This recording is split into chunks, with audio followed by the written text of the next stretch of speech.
Bismillahirrahmanirrahim. Assalamualaikum warahmatullahi wabarakatuh.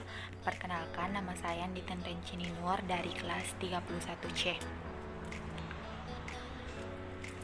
Saya akan membacakan kesimpulan tentang paradigma Qur'ani. Secara etimologis, kata paradigma berasal dari kata Yunani yang asal katanya adalah para dan digma. Para mengandung arti di samping, di sebelah, dan keadaan di lingkungan. Digma berarti sudut pandang, teladan, dan ideal. Dapat dikatakan bahwa paradigma adalah cara pandang dan cara berpikir tentang suatu realitas. Adapun secara terminologis, paradigma adalah cara berpikir berdasarkan pandangan dan menyeluruh dan konseptual terhadap suatu realitas atau suatu permasalahan dengan menggunakan teori-teori ilmiah yang sudah baku, eksperimen, dan metode keilmuan yang bisa dipercaya.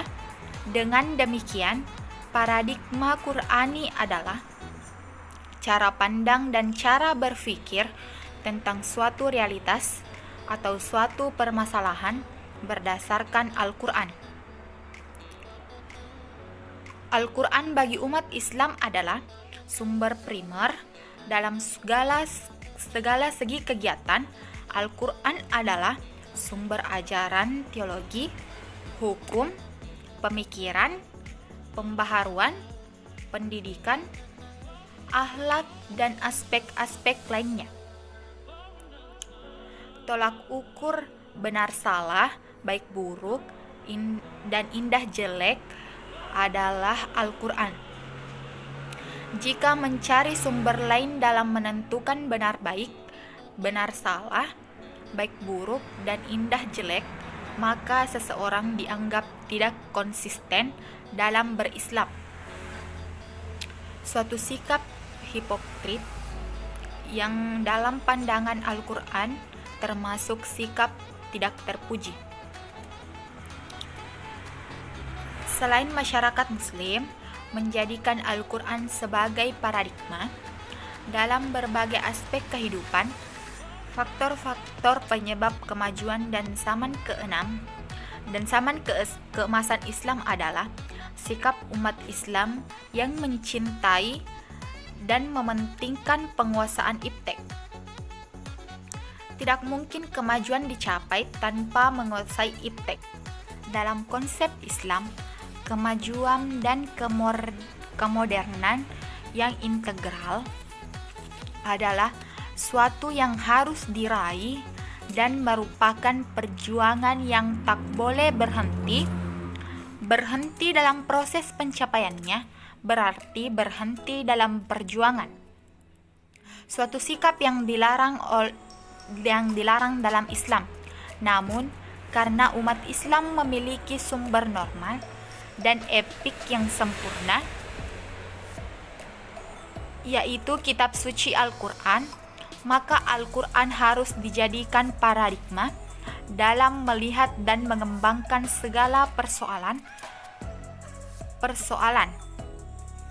Paradigma Qur'ani adalah pengembangan iptek, misalnya jelas akan memungkinkan munculnya ilmu-ilmu alternatif yang khas, yang tentu saja tidak sekularistik. Paradigma Qur'ani dalam pengembangan budaya juga akan melahirkan budaya masyarakat yang Islami, yang tidak sekuler dalam proses, hasil, dan aktualisasinya.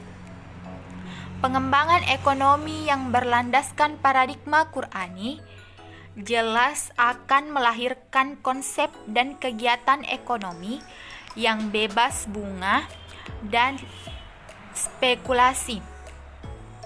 yang merugikan. Prinsip ekonomi Islam adalah tidak boleh rugi dan tidak boleh merugikan orang lain.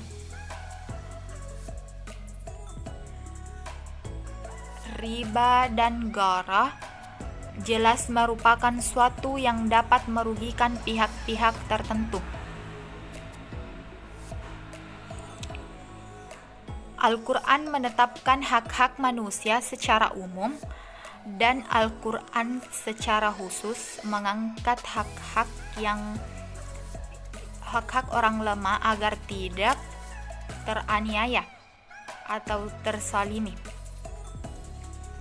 oleh orang-orang kuat atau yang tidak diabaikan oleh para penegak hukum.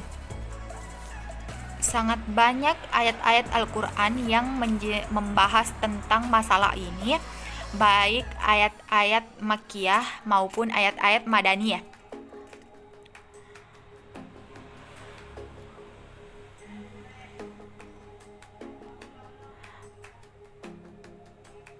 Dalam sejarah peradaban Islam, ada suatu masa yang disebut masa keemasan Islam. Disebut keemasan Islam karena umat Islam berada dalam puncak kemajuan dalam berbagai aspek kehidupan, ideologi, politik, sosial budaya, ekonomi, ilmu pengetahuan dan teknologi, pertahanan, dan keamanan, karena dunia Islam menjadi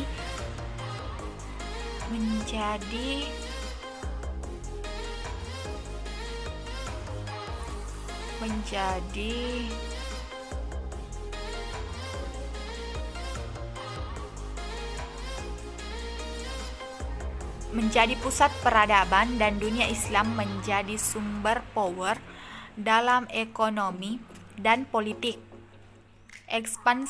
Ekspansi dunia ketika Islam datang, kekuasaan politik semakin luas, yang implikasinya kemakmuran ekonomi juga semakin terbuka, tambah subur, dan tentu lebih merata.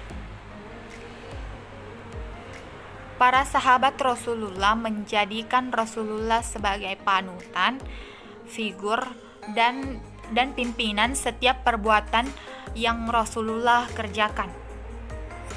Maka mereka pun melaksanakannya dengan setiap larangan yang Rasulullah tinggalkan, maka mereka pun meninggalkannya. Sekian dari saya. Wassalamualaikum warahmatullahi wabarakatuh.